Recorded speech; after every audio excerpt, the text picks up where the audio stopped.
So this is the clay pigeon practice day.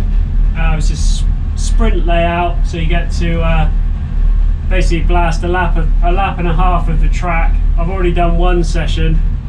It's super slick. The tyres aren't even warm by the time I finish the end of the lap, so I've tried letting the tyres down a bit to see if that helps, but I think really it's just going to be a case of checking that the engine's happy and that everything's working as it should. I'm not going to bother trying to change anything or make any adjustments because it's pointless when the tyres and the brakes aren't up to temp, so I don't really know what the car's doing, so I'm just using it as a chance really to test the car. But it was a local event and relatively cheap, so thought it was worth a go. Right, so here we go, an onboard lap of clay Pigeon Raceway go-kart track. This is hands down the best sounding car I've ever owned, bar the horrendous gear crunching that I keep doing. And I just wanted to inspect the apex of that corner there. I can confirm looks satisfactory. That caught me out a little bit, the way it sort of rotated, and catching a slide in a front wheel drive car is very different to a rear wheel drive car, and I did remember being told that you just need to keep your foot planted in a front wheel drive car when the back goes, whereas in a rear wheel drive car you sort of feather the throttle, so I remembered that and pretty much did the exact same thing again and managed to catch it on the second one. So I'm learning. It's the first front wheel drive track car I've ever had. Yeah, going back to the gear crunching, this has got a jackknight involute dog box in it, which initially I thought must have an issue with it because I was just completely unable to change gear without horrifically crunching the gears.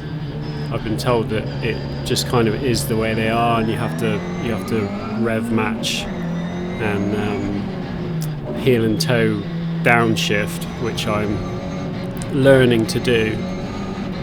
You can sort of see my feet, and I am able to do it, and I've been able to do it kind of for a while, but only when I'm sort of consciously trying to do it and I'm driving at a slower spead. When I'm pushing and like on the limit of braking, I can't do it because it's doesn't come naturally enough. So I'm just trying to make sure that with every downshift I do it, but to be honest, didn't really seem to make much difference for the crunching, and you can't really hear it on the video, but it sounds horrendous. So that time I managed to keep my foot in and pull it back round, which was obviously much better. Struggling to get any sort of grip, even second gear you can't go full throttle, it's just lighting the wheels up.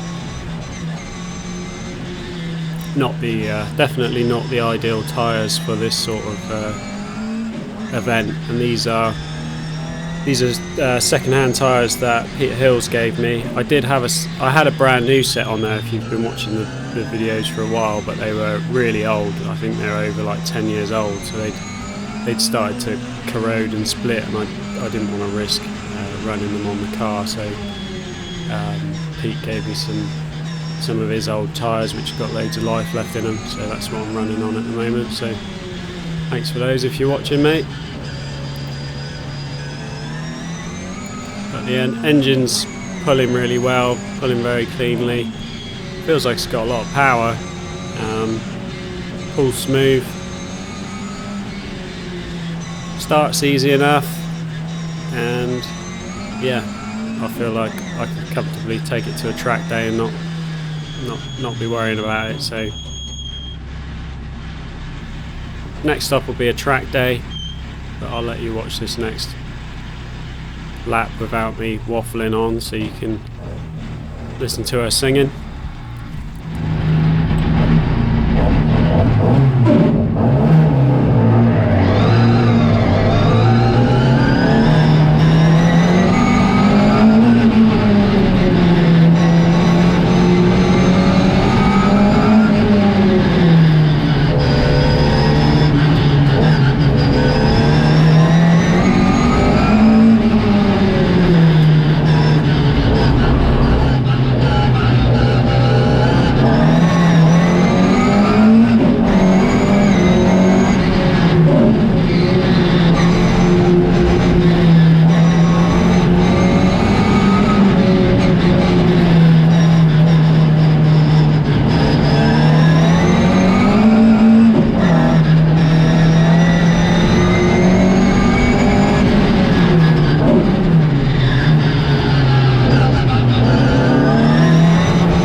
So this event was run by Downton Motor Club, and it was a really friendly bunch of people. Everyone's really helpful.